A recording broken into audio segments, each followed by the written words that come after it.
Do you do DoorDash? Are you a top decliner?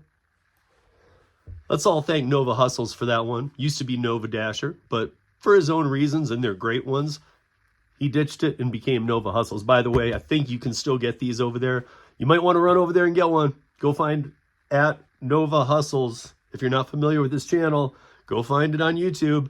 And he's got a store attached. You can get these. He even says something on the back, but I won't tell you. Go find it. Check it out. And Marco, thank you for sending me this one. You know I wear it with pride, brother. Do you work other gig apps? Do you work on multiple gig apps? Then stay tuned. Welcome to 13. I have mentioned a 14-month window. And sometimes when I mention something and we get into it a little bit on a live or something like that, then I'll mention it a week or two later in just conversation. And somebody's like, wait, what's that? And it's always strange to me because I don't want to sound like a broken record. But if people aren't aware, we need to get on that same page right now. So let's make this video about that. Don't go nowhere. This video is for every gig app worker in every state who doesn't want to end up screwed with the wrong legislation, because all of us didn't want legislation for a while. The best thing to do was to avoid it and not have it. But guess what, guys? It's coming, and it's coming to every state. And those of you who have, a lot of the people who have said this over the years have fallen off, or they at least have stopped the comments because they realize it for fact is coming to red and blue states. It doesn't matter where you live. It's just going to look different everywhere. So let's make it look as good as we can, right? All state legislators need to be aware of the options. So too many of these state lawmakers, and the 14 months, by the way, before I go any further, that refers to 2 months until November now.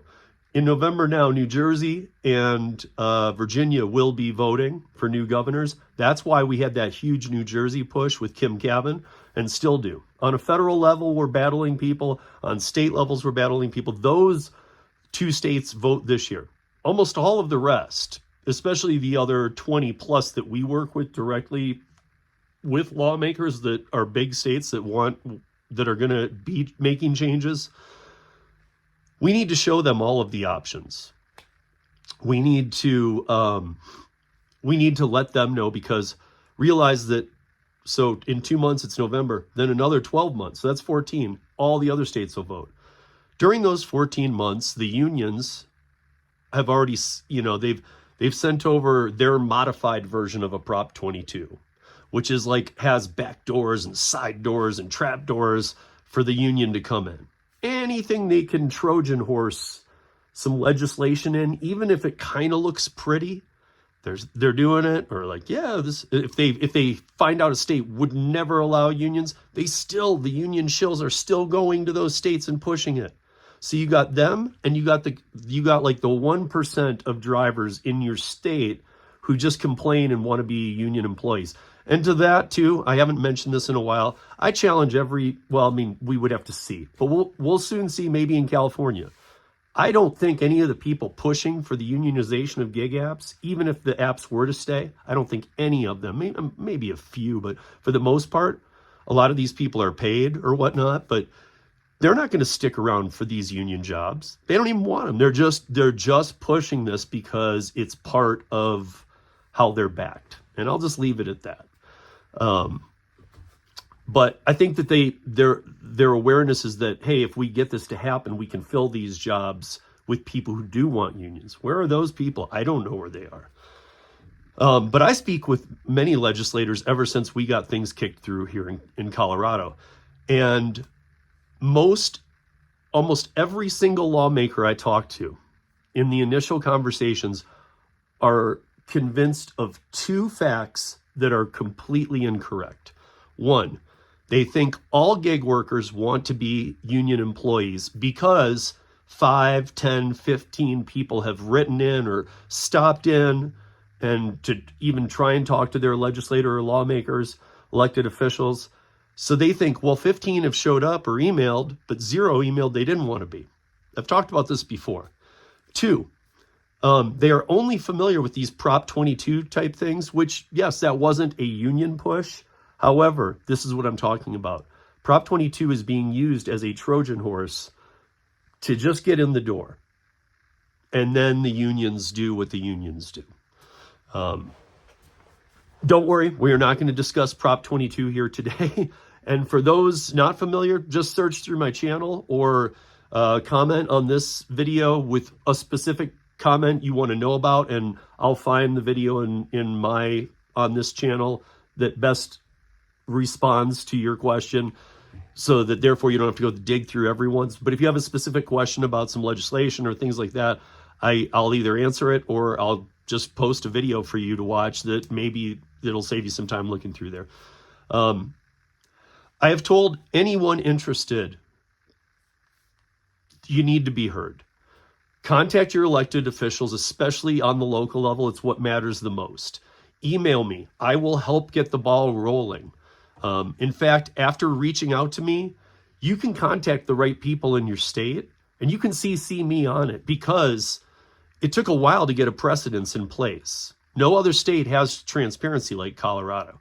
So now I can speak on behalf of that. And I'm not just talking about because I live and work in the gig economy and live in Colorado, but because I helped those bills. I was brought up several times in those bills. I knew the lawmakers who kicked those bills through.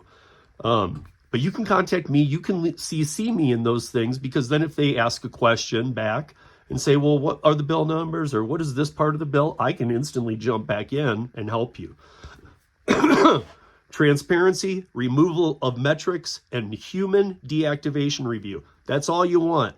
You don't want 120% of minimum wage for active time. If you do, you're telling me right now, I don't get paid enough on this platform, they're screwing me over, but I want 120% of minimum wage from that platform on active time.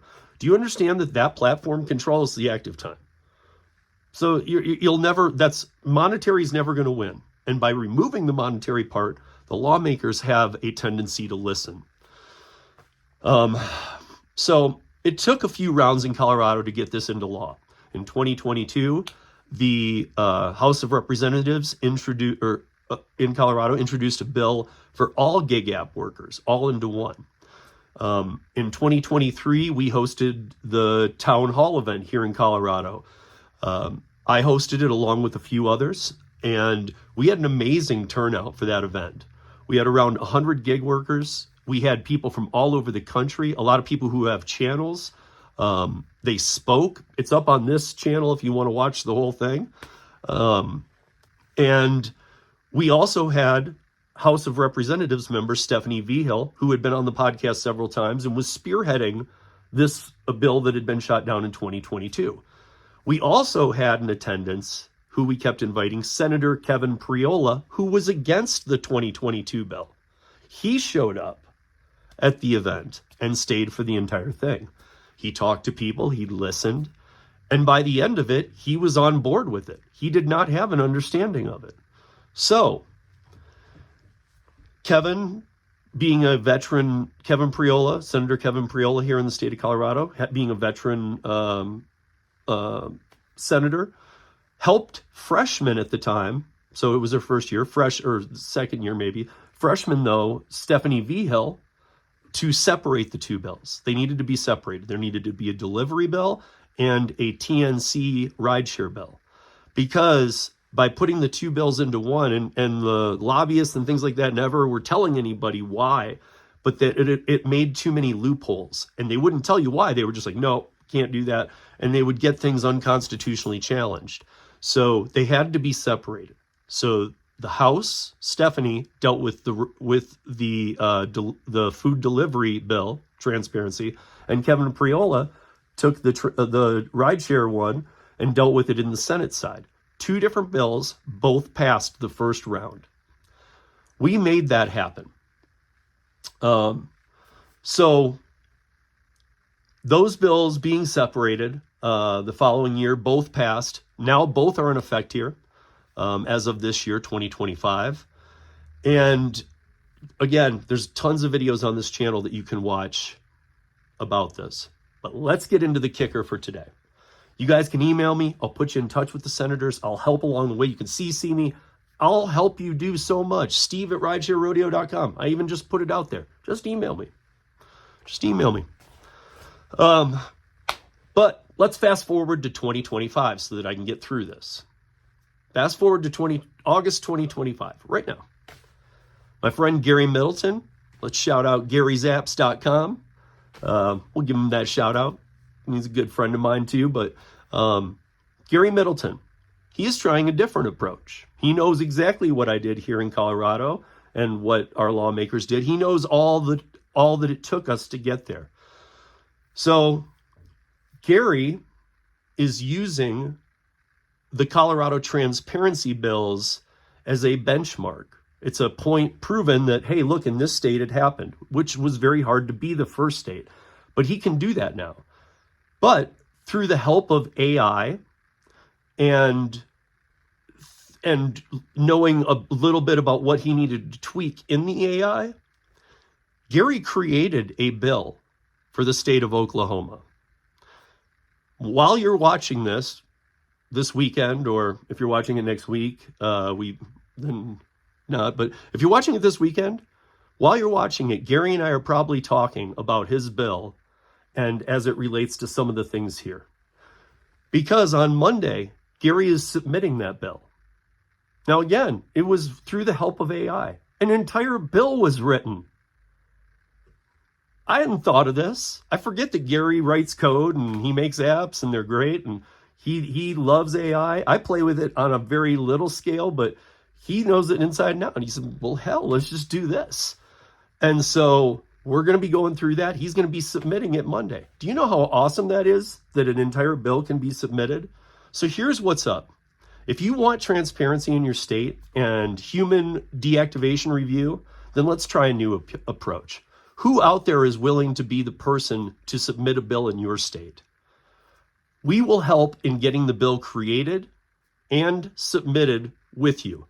A person from your state needs to be the one to submit it, though. I can't do it from Colorado. You have to live in the state that you want to submit it in.